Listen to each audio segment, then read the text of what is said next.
مرحبا أهلا النوادي.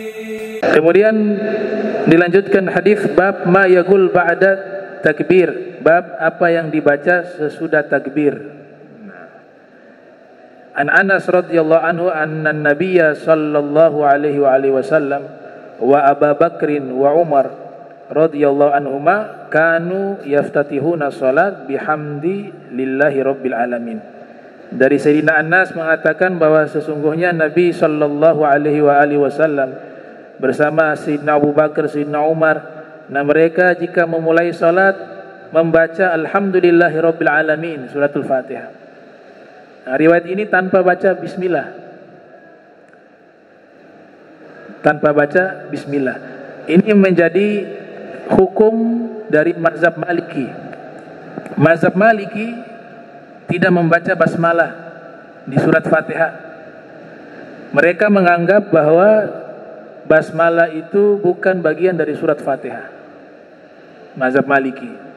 Dalilnya salah satunya ini sebagai dalil. Ya. Adapun mazhab Hanafi, mazhab Hambali, mereka menyatakan hukumnya dibaca tapi secara sir, tidak jahar, tidak dikeraskan suara. Mazhab kita, mazhab Syafi'i, wajib, gak baca gak sah. Dalilnya juga ada, masing-masing punya dalil. Mazhab Syafi'i punya dalil, diantaranya riwayat Anas bin Malik mengatakan Nabi ketika membaca surat Fatihah, Nabi membaca Bismillahirrahmanirrahim, Alhamdulillahirabbil alamin ila akhir. Kemudian ada dalil secara apa? Secara amaliyah sahabat. Para sahabat biasanya mereka menulis ayat Al-Quran. Di antaranya mereka menulis surat Fatihah, pasti di atas surat Fatihah ada basmalah. Sehingga itu menjadi dalil dalam mazhab Syafi'i. Nah, orang pertama yang disepakati menurut mufassirun yang membaca Bismillahirrahmanirrahim itu Nabi Sulaiman alaihissalam. Itu termaktub di surat An-Naml, ya. Innahu min Sulaimana wa innahu bismillahirrahmanirrahim. Sesungguhnya itu dari Nabi Sulaiman dan surat isinya Bismillahirrahmanirrahim. Nah, jadi Nabi Sulaiman pertama kali mempopulerkan bacaan basmalah. Baik. Al-Hafiz Ibnu Katsir mengatakan membaca basmalah itu terdiri itu ada 19 huruf. Siapa yang rutin membaca basmalah maka dia akan dijaga dari 19 malaikat Zabaniyah yang ada di neraka. Satu huruf melindungi dari satu malaikat tersebut. Jadi semuanya ada 19. Wa kullu amrin zibalin la yubda'u fihi bi bismillahirrahmanirrahim fahuwa akhta. Setiap amalan yang baik tidak diawali dengan basmalah maka terputus. Keberkahannya terputus. Pahala sempurnanya terputus. Nah, hukum basmalah sesuai dengan keadaan. Bisa jadi wajib baca basmalah ketika sedang sholat membaca surat Fatihah, wajib baca basmalah. Bisa sunnah, semua amalan-amalan yang baik yang dianggap terhormat dalam syariat kita baca basmalah, hukumnya sunnah. Membaca basmalah bisa hukumnya mubah, memindahkan satu benda dari satu tempat ke tempat lain. Kita baca Bismillahirrahmanirrahim, itu mubah. Membaca basmalah bisa makruh ketika melakukan amalia makruh. Kalau ada yang berpendapat rokok itu makruh, kemudian dia isap Bismillahirrahmanirrahim, bismillahnya makruh. Kalau yang berpendapat rokok itu haram, baca Bismillahirrahmanirrahim, berarti jadi haram bismillahnya. Nah, baca basmalah menjadi haram ketika melakukan perbuatan haram. Dia baca basmalah, maka hukum membaca basmalah haram. Dan ulama mengatakan dosa membaca basmalah lebih besar dari maksiatnya, karena dia sedang mempermainkan nama Allah Subhanahu wa taala ketika bermaksiat. Baik. Ya, ini tentang bacaan basmalah.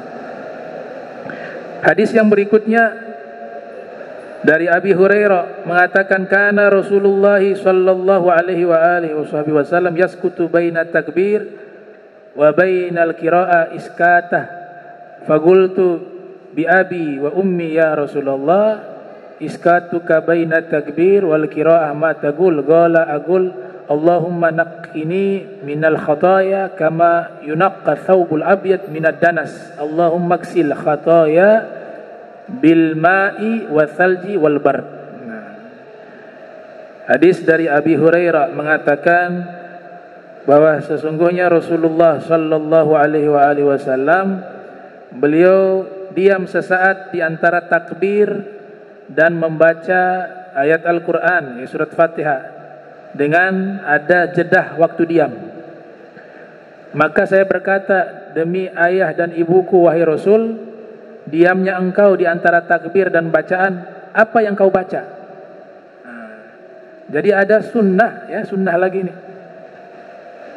Diam sesaat, gak boleh wasal, gak boleh nyambung. Status hukumnya sunnah, ya.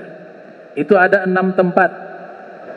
Di dalam kitab Safinatun Najah itu diterangkan tuh, saktatus sholati sittatun. Diam dalam solat ada 6. Yang pertama, baina takbiratul ihram wa du'ail iftitah. Di antara membaca takbir kemudian dengan doa iftitah.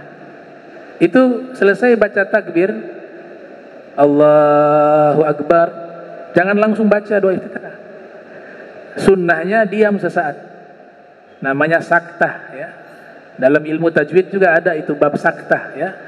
Kita disuruh berhenti di satu tempat khusus, ya, untuk menahan nafas sesaat, diam, kemudian lanjut baca. Itu dalam ilmu tajwid. Nah, di dalam solat juga ada saktah. Sunnah yang pertama antara selesai takbiratul ihram dengan doa al-iftitah. Allahu Akbar, diam, baru baca itu. Allahu Akbar kabira walhamdulillah katsira. Allahu Akbar kabira walhamdulillah katsira. Allahu Akbar kabira walhamdulillah katsira subhanallah buka tahu wasila. Inni wajjahtu wajhi lilladzi fataras samawati wal ard hanifan musliman wa ma ana minal musyrikin. Inna sholati wa nusuki wa mahyaya wa mamati lillahi rabbil alamin la syarika lahu wa bidzalika umirtu wa ana minal muslimin. Dan saya termasuk orang muslim. Nah, doa al-iftitah. Jadi selesai takbir, diam sesaat, baru lanjut baca doa iftitah. Itu yang pertama sunnah. Yang kedua, baina doa al-iftitah wa ta'awuz. Selesai baca doa iftitah, diam sesaat. Tadi akhirnya apa? Wa ana minal muslimin. Diam sesaat, kemudian lanjut baca auzubillahi minasyaitonirrajim. Karena di mazhab Syafi'i sunnah juga baca auzubillahi minasyaitonirrajim, tapi dibaca sir. Nanti basmalah kalau di salat jahar dibaca keras. Itu yang kedua. Yang ketiga, baina akhiri suratil Fatihah wa amin. Di antara akhir surat Fatihah dengan lafaz amin. Jadi selesai membaca waladdallin, diam dulu. Amin, jangan sambung. Waladdallin. Makruh. Saktah di situ, diam. Nah, itu yang ketiga. Yang keempat, baina amin wa surah. Di antara amin ke surat berikut itu juga ada saktah. Ya. Taib. Dia lafadzkan amin, diam. Lanjut lagi. Bismillahirrahmanirrahim, ya. Alam tara ala rabbuka misalnya, ya. Itu. Yang kelima, ada kurang satu itu. Saktatus sholati. Saktatu sholati sittatun baina takbiratul ihram wa du'aul iftitah wa baina du'a iftitah wa ta'awuz. wa baina ta'awuz wal basmalah tadi. Antara ta'awuz dan basmalah tadi saya belum sebut. Jadi baca auzubillahi minasyaitonirrajim, diam juga sesaat, baru bismillahirrahmanirrahim. Baru yang keempat, baina akhir surat al-Fatihah wa amin, di antara akhir surat Fatihah dan amin tadi. Yang kelima, baina amin wa surah, antara amin dengan surah, di antara itu diam sesaat. Amin, bacanya panjang, amin. Amin artinya ya Allah terima doaku, istajib. Dan yang terakhir, baina surati war ruku', di antara surat dan hendak mau ruku, berarti akhir surat ya. Itu harus saktah ya, sunnah diam sesaat kemudian ruku. Kita baca misalnya Al-Ikhlas ya. Qul huwallahu ahad, Allahus samad, lam yalid wa lam yulad wa lam yakul lahu kufuwan ahad atau kufuwan ahad. Nah, diam sesaat baru. Jangan langsung. Lam yakul ladina ya. Lam yakul kufuwan ahad, Allahu akbar. Ada sakta, hukumnya sunnah di 6 tempat itu. Insyaallah pertemuan berikut kita lanjutkan lagi pembahasannya. Allahumma jam'ana hadza jam'an marhuma wa tafarraqna min ba'di tafarruqan ma'suma wa la taj'al minna wa la minna syakil mahruma. Subhanaka bihamdika asyhadu an astaghfiruka wa atubu ilaik. Wa sallallahu ala sayyidina Muhammadin wa ala alihi wa sahbihi wa barik wa sallam. Wa lafu minkum wassalamu alaikum warahmatullahi wabarakatuh.